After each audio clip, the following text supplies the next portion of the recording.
Nagpakita ng bagong video ang pamilya Lico para patunayan ba umano'y pangaharas sa kanila ni Amalia Fuentes at kanyang anak. Pero git ng kampo ng aktres, hindi raw buo ang video na ipinalabas ng pamilya Lico. Saksi si John Consulta.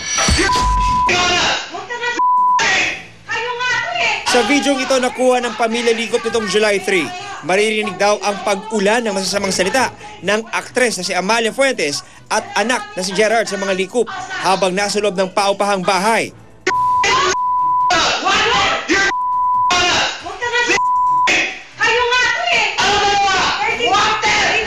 Nasundan daw ito ng paglusob ni Gerard ng madaling araw ng July 4.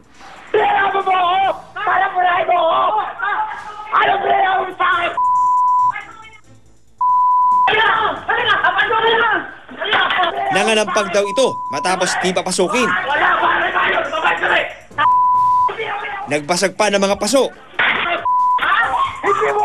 Sa CCTV nung hapong ding yun, bumalik daw si Gerard na may dalang aso at asul na payong habang inaabangan ang pagdating ng pamilya Lico. Sa tatlong sasakyan raw nakasakay ang iba pang kasama ng kampo ni Amalia. Pagdating ng sasakyan ng mga Lico, bumaba ang nangungupahang si Peter Lico para kausapin sina Gerard at Amalia na sakay ng pulang sasakyan. Pero lumapit si Gerard sa direksyon ni Rosemary kasama ang kanyang aso at nakipagtalo. Maya-maya pa, sumama na rin sa pag-aaway si Amalia at hinampas ng payong si Peter. Kanina, narapol na kay Prosecutor Michael Katakis ang mga reklamong frustrated homicide, grave threat, slander at grave oral defamation na isinampa ni Rosemary Lico laban kina Amalia Fuentes at Gerard. Pero giitang kampo ni Amalia, hindi raw buo ang vision na pinapakita ng mga Lico. Buo dapat ang ilabas nila kasi kung putol-putol, makikita rin naman ang court yan eh. Kung halimbawa mamasasampa tong kasong to, bakit naputol? Nasaan yung kapiraso? Nasaan yung nawala? Eh yung baka yung nawala ang pinaka-importante.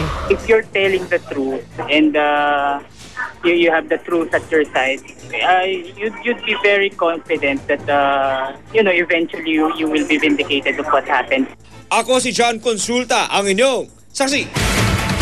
Darito naman ang mabilis na sulyap sa iba pang mga balita. Natili raw sa Senado si Senadora Miriam Defensor Santiago. Yan ay hanggat hindi pa siya pinapatawag ng International Criminal Court para magsilbing judge. Nagpasa rin pa ang Senadora sa mga nagnanais na magbitiw siya sa pwesto.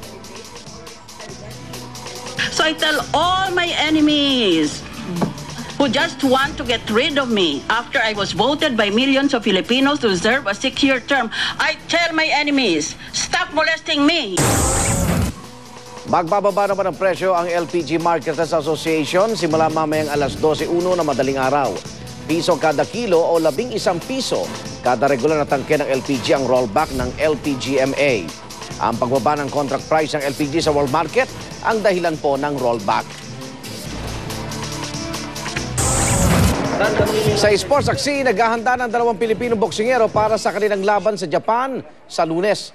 Dedepensahan ni Sunny Boy Haro ang kanyang WBC flyweight title laban sa Hapones na si Toshiyuki Igarashi. Susubukan naman po sungkitin ni Michael Parenas ang WBA World Super Featherweight title mula naman sa wala pang talo na si Takashi Uchiyama. Papalabas ang kanilang mga laban dito sa GMA 7. Tingin ko manalo mo, kumpiyansa naman ako sa ensayo namin. Basta gagawin ko yung mga kaya ko ma-knockout. Medyo mahirap siguro pero gagawin ko ang lahat para may gandang mapakita. Samantala, ilang leader mula sa iba't ibang organisasyon ang binigyang parangal sa ika-7 Communication Excellence in Organizations o CEO Excel Awards ng International Association of Business Communicators. Kabilang po sa ginawaran ng parangal si GMA Senior Vice President for News and Public Affairs, Marisa L. Flores. Binigyan din ng award sina PNP Chief Director General Nicanor Bartolome, Pag-ibig Fund CEO Attorney Darlene Marie Berberabe at 8 iba pa. Kinikilala rito ang mga individual po na may galing sa komunikasyon na makatulong para makamit po ang layo ng kanilang kumpanya habang nagsisilbing inspirasyon sa marami. I know for sure that leaders should not only speak, but also listen. And in this age of social media where anyone and everyone can speak, we must think before we speak and think before we click. napakaligaya ko at siya'y nagtagumpay sa niya, line of work. Kaya tumitibok ang puso ko kanina, dug-dug-dug-dug. Pero hindi sa kaba, kung hindi sa tuwa.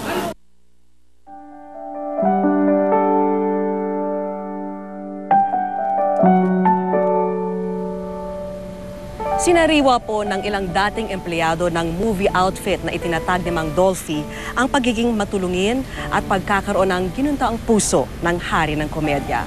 Ang kanilang kwento sa report ng saksing si Trisha Zafra.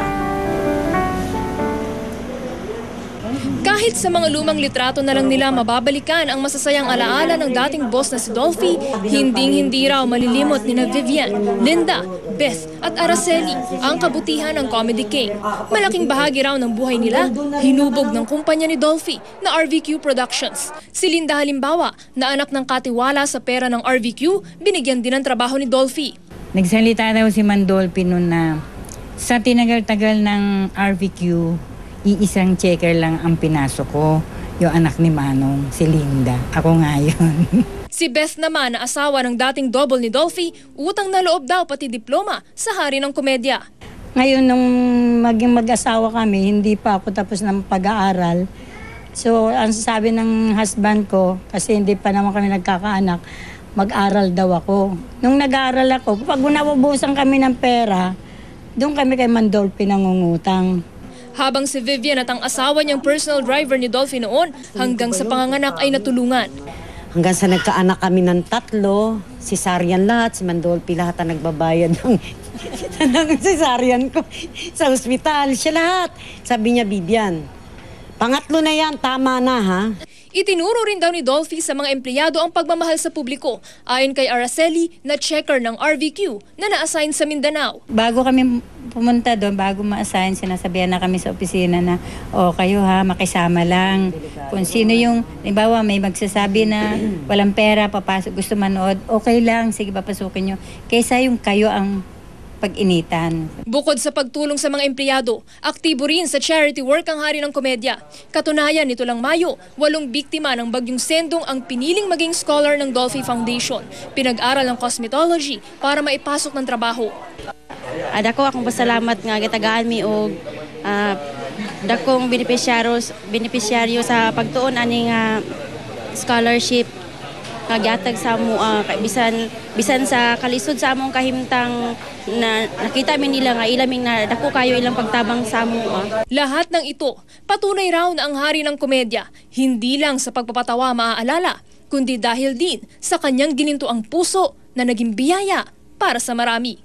Trisha Zafra ang inyong saksi.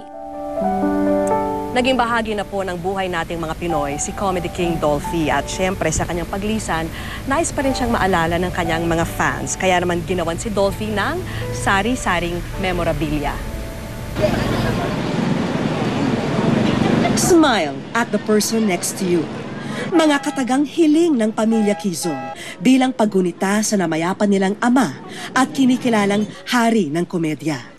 Ginawa na ngang memorabilia ng ilang taga-suporta at proud ngayong isinusuot ng ilang fans bilang pagpupugay sa kanilang idolo. Para rin makabili na ako ng souvenir. Si idolo ko rin kasi yan si Tito Dolphy. Gusto kong makabili kahit na anong maaala-ala ko si Dolphy. Para meron akong souvenir man lang kahit na katunayan nagpunta ako dito. Gusto ko talaga siya makita. Sabi ng mga nagtitinda, sino ba naman daw kasi ang hindi gustong magkaroon ng kapirasong paalala na dumaan sa buhay natin ang tinaguriang Comedy King. Para kahit sino makikita na yung tribute na rin para kay Dolphy. Anytime kahit nasa bahay or umaalis ka, nakasuot ka pa rin, makikita at makikita yung pagmamahal ng bawat Pilipino sa kanya. Kaya naman sari-saring memorabilia ang ibinebenta sa labas ng The Heritage Park. May t-shirt, tribute pins, nail cutter, pati payong meron din.